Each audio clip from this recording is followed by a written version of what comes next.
The LG G4 came out the April of 2015 during the heyday of LG smartphones, a time that would unfortunately end up short-lived with a dramatic fall-off in sales after around the LG G5 or so. But still, the G4 was very popular, and for good reason. It presented an evolution from the widely beloved LG G3 and continued to feature a lot of the versatility lacking in competitors like the Galaxy S6, having expandable storage and a swappable battery. Unfortunately, the phone would also quickly become infamous for boot looping, an issue so common it inevitably played a large part in LG's fall from grace in the eyes of smartphone consumers. Hey, how's it going? I'm Josh from 91 Tech, and today I have an LG G4 I received from my aunt a little while back. I haven't even looked at it yet as of recording this, it's still being in the box, so I thought we would take a look together. I've not done a lot of videos on LG over the years. I think I had an LG G3 review back in like 2017 or so. My friend owned one until I'm pretty sure it ended up boot looping, and my mom's LG G5 that I still have also would end up boot looping eventually too. It's wild how prevalent this issue became, and I'm not even confident that this phone here hasn't boot looped, but I guess we'll find out together.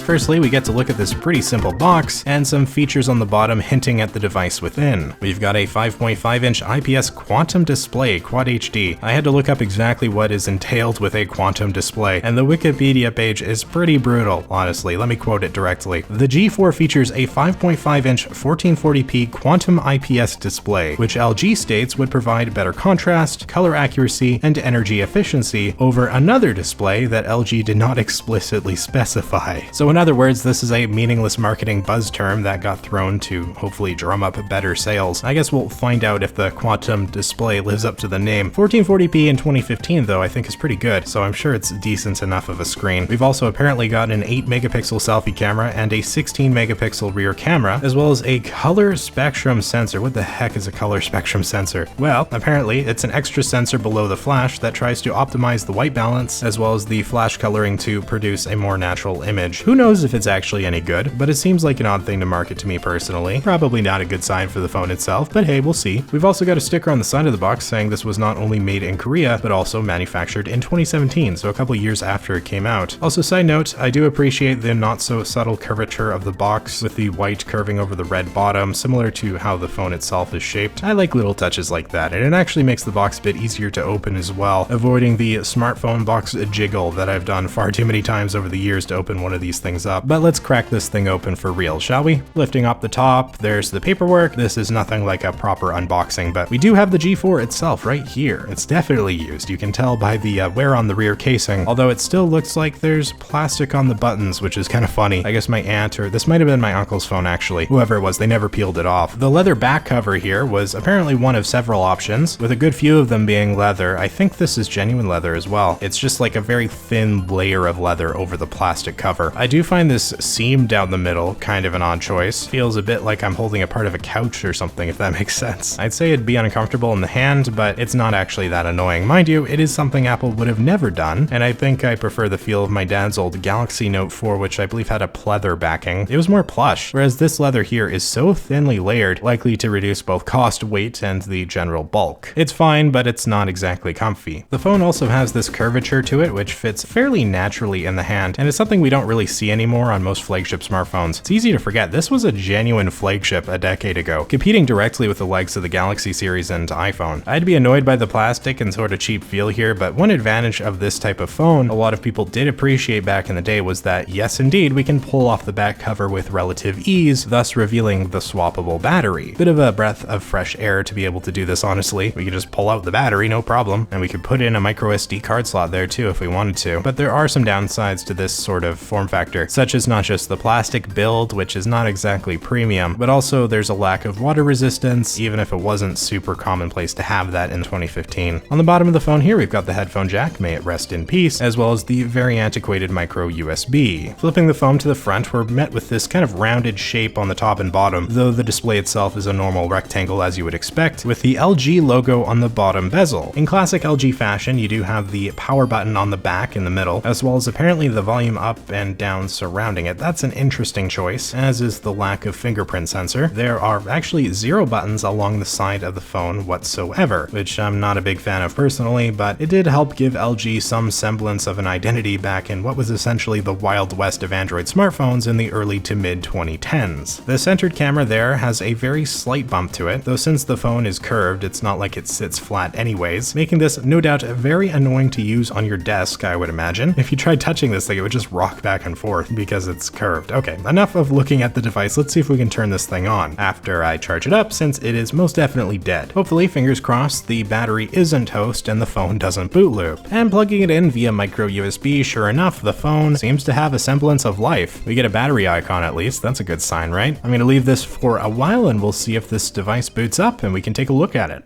2,000 years later. Okay, so good news. The phone charged up to 100% no problem, so let's try to turn it on. You gotta hit the power button on the back, which would definitely take some getting used to, but sure enough, the screen lights up with the LG logo. The boot up did take a while, which could be because it's old or because it hasn't turned on in so long. The animation also kind of lags when it shows up, which was always like an absolute classic blunder on the parts of these old Android phones. It just gives the worst impression of the brand to the user that's trying to turn the phone on and sees it's already lagging. But in this case, we're okay with the phone booting straight to the home screen, showing my aunt never actually reset the device before giving it to me, although there's no passcode or anything. We will have to reset it, but before that, we can look around and make sure it all works. Seemingly it does, and it's running Android 6.0. Now, initial impressions playing with the OS a little bit, it feels like the home button isn't doing anything. I have no idea if this is a software bug or how it's meant to be, but hitting the home button just doesn't bring me home. I have to hit the back button for that, so I don't know what's going on. I also can't drag down the control center. Multitasking isn't working. There's definitely some bugginess going on here, and it'll probably be fixed when we reset the device. So let's go ahead and do that so we can start fresh. Now, unfortunately, my aunt is still signed in with her Google account, and I also couldn't find the option to perform a factory reset in the settings. It should be on this screen according to Google, but I wasn't able to scroll down to find the option, so we'll just do it the old-fashioned way. Basically, we just need to turn off the device. Then when we turn it back on, press and hold the volume down button and the power button at the same time, releasing and then repressing the power button when the LG logo pops up. This works and brings us to this screen here. To navigate, we don't use the touch screen, but instead the volume keys to switch to option yes or no. So we select yes, delete all user data, and bam, it starts doing its thing. Sure enough, the phone boots into a startup screen and we're starting fresh, or at least it seems to be that way until I put in my Wi-Fi, and then the phone asks me for the account and password of the previous user, meaning that it actually didn't reset the fact that my aunt's Google account is tied to this phone. Now, according to the internet, there might be various ways to bypass this, along with options to flash Lineage OS and a whole bunch of cool stuff you can do, but we're just gonna try to keep this legit. So I called up my aunt, who very generously helped me to sign in properly. Huge shout out to her, thank you. And we just bypassed the issue completely. At this point, I was able to set up the phone myself and sign in with my own account, bringing me to a fresh stock version of LG's Android 6.0 Marshmallow. The phone also immediately does feel faster, and the home button, multitasking, and control centers all seem to now be working properly, which is good. Not sure what was up with it beforehand, but I guess it was just buggy. I will say it's nice to see they don't have too many pre-installed bloatware applications, at least on my device here. You've got your typical little things LG added, like the LG backup application, and there's a ton of the typical Google and Android apps, and then also this thing called Cell Broadcast, which I had never heard of before. Apparently it's an app used for receiving emergency alerts. I really don't understand why it's a standalone app. I guess you can kind of have some options on how you receive these or the region or something like that, but the main software here is pretty simple, with the app drawer, your homepage, and widgets, and on the far left you've got the smart bulletin page, things like news, tips, and your calendar, and so on. Straightforward stuff, and while I've always preferred stock Android off of a Google Nexus or Pixel, LG luckily didn't go too crazy with over-designing their own experience here.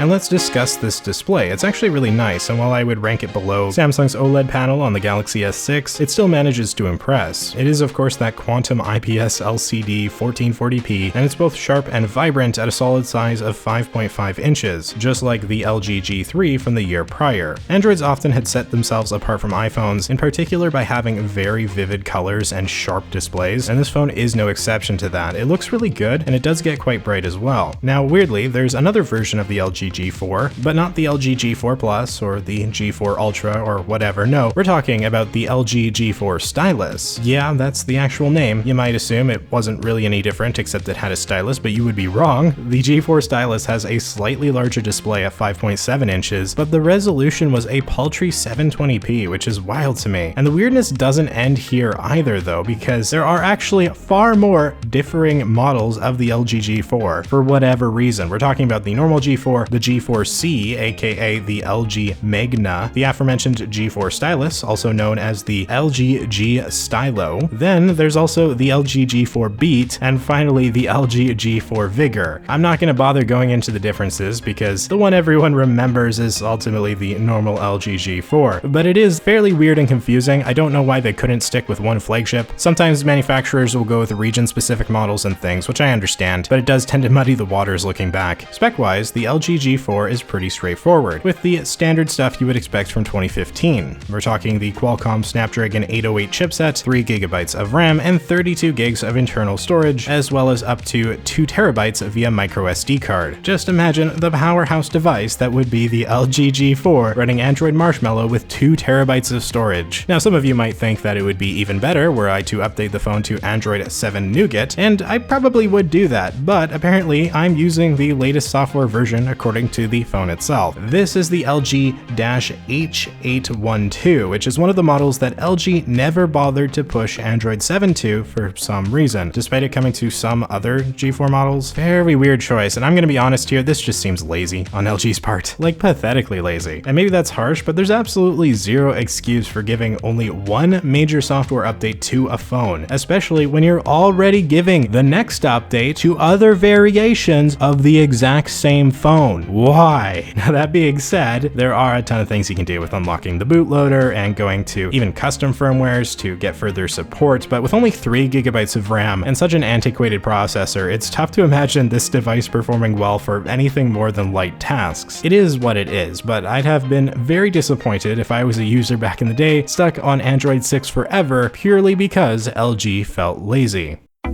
The cameras here are pretty straightforward, this being before the days of dual lenses on the back. We've got an 8-megapixel selfie camera that, well, it does take selfies, and then a 16-megapixel rear camera. First impressions from the pictures, I'll be honest, they're far better than I expected. I think the biggest factor to getting these actually pretty nice looking results is the lighting conditions. It was bright and outdoors. Even compared to my 15 Pro, it was holding its own much better than I would have expected. That's not to say it's perfect though, or that there are not flaws in even some of these nicer photos. The HDR is typically pretty blown out, and I will say the autofocus, for whatever reason, was a real pain to actually use properly. It kept trying to focus on the background rather than the subject, but when it did work, it worked pretty well. These are all with the automatic settings that are on the phone by default, including the 16:9 ratio, and I did make sure to get some 4K 30 video footage, which is, you know, not amazing, but not bad. Although right here in particular, you can actually see the autofocus issue in real time, as it didn't want to grab onto the leaves. Where problems will really arise with a camera of this age, however, is when you go indoors and have any even slightly less than optimal lighting situation. It wasn't terrible, but low light photography has seen huge improvements across the entire smartphone market in the past decade. And even when it does come to lighting conditions where the G4 does pretty well, it's not as if you would ever want to be using this over a far newer, more versatile, and more reliable camera that you would get on a modern flagship. Even so, overall, I was fairly impressed by this camera. It's pretty decent for the age, and it really goes to help show how long now smartphones have had solid performance in this department, even if they're still getting incrementally better year to year. I think in 2015 I would have been pretty happy with these results. Now, as far as how this phone holds up in 2024 and beyond, the honest answer is that it really doesn't. The software is incredibly antiquated, and while you might still be able to download certain apps and do some basic stuff, the experience is largely slow and inconsistent. There's only so much a phone this old can handle, and while it might potentially work in a pinch as a backup phone if your normal one broke or something, there's no reason you would want to have it or use it today outside of just messing around with it, having some fun, installing some custom firmware, whatever you might want to do. Ultimately, the LG G4 is one of those devices that's long been forgotten in the history of the overall smartphone landscape. It wasn't super exciting, being just an upgraded LG G3 without any major quirks or gimmicks to really make it stand out, especially compared to the next year's LG G5, a phone which had some crazy features like dual cameras, an aluminum build, and modular components. It all leaves the G4 as a small footnote in the grand scheme of things, but still a phone that no doubt did the job for millions of users out there over its lifespan. It's not a great phone, and perhaps might even be, at best, mediocre, but the versatility it brought, retaining the micro SD card slot and swappable battery, the genuine leather backing and high-resolution display, a lightweight and attractive design, I do think there's a lot to like with this phone. And whether you hated or loved LG, I think most will agree it's a real shame they're not still making smartphones today, albeit perhaps unsurprising given the whole boot looping conundrum.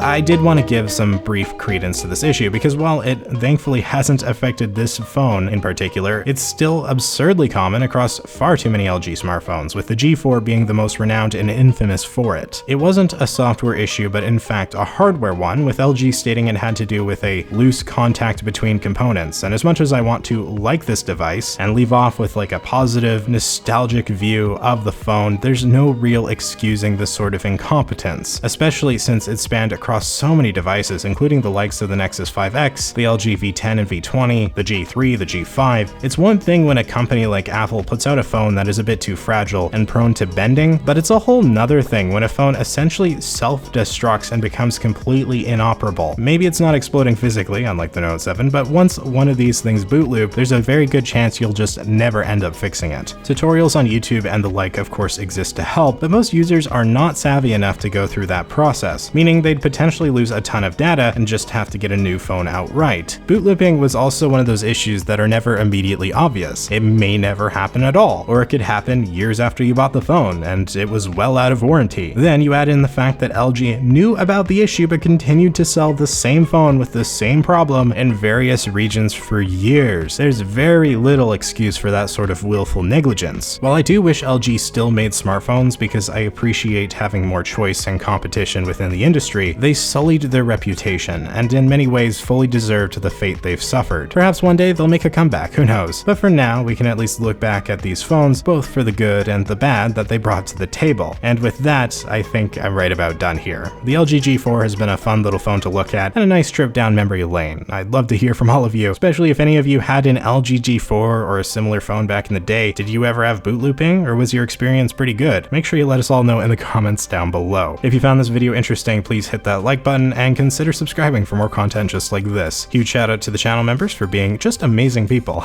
And thank you all so much for watching. Been fun to look at a more obscure and forgotten phone, and depending on how this video does, maybe we'll try to do some more like it. But for now, I am Josh from 91 Tech, and I will see you all next time.